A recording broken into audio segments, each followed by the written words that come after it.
Des formes brumeuses dansaient entre les étagères, se matérialisant peu à peu sous mes yeux. Ce n'était piétonté pas des fantômes comme dans les contes pour enfants. Non, c'était une présence.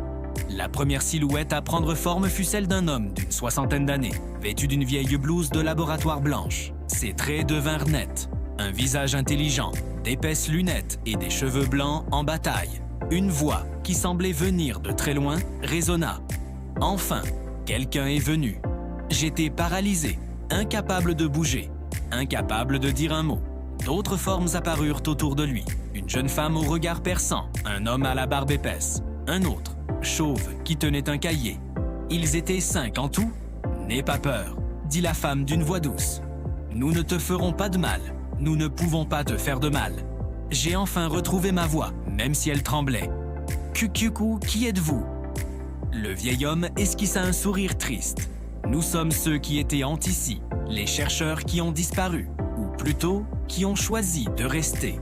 Mes jambes ne me portaient plus. Je me suis effondré sur la seule chaise disponible près de la table. Les chercheurs, les esprits, s'assirent en cercle autour de moi et commencèrent à raconter leur histoire. Le vieil homme s'appelait le docteur Victor Hartmann, le physicien le plus brillant de sa génération. La femme était le docteur Elena Kowalska, une experte en biochimie. Les autres étaient aussi des génies, réunis dans ce lieu pour un projet top secret. Nous travaillions sur quelque chose de révolutionnaire, commença Victor.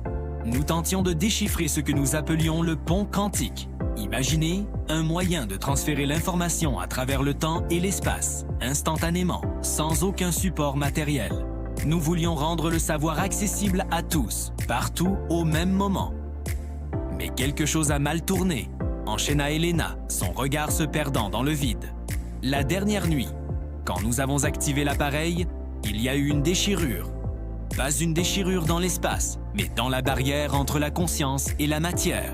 Enfin, nous sommes devenus piégés, ajouta un autre chercheur, sa voix chargée d'amertume.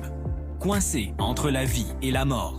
Nous ne sommes pas vivants, mais nous ne sommes pas tout à fait morts non plus. Notre conscience est emprisonnée ici, dans ce bâtiment, liée à ces livres, à ce savoir.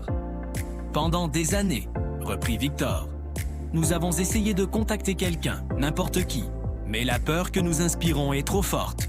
Tous ceux qui sont venus avant toi ont fui. Toi, tu es le premier à rester. Mon choc initial s'estompait, laissant place à une curiosité grandissante. Je les regardais un par un et demandais « Pourquoi? Pourquoi moi ?» Elena me gratifia d'un sourire énigmatique. Peut-être parce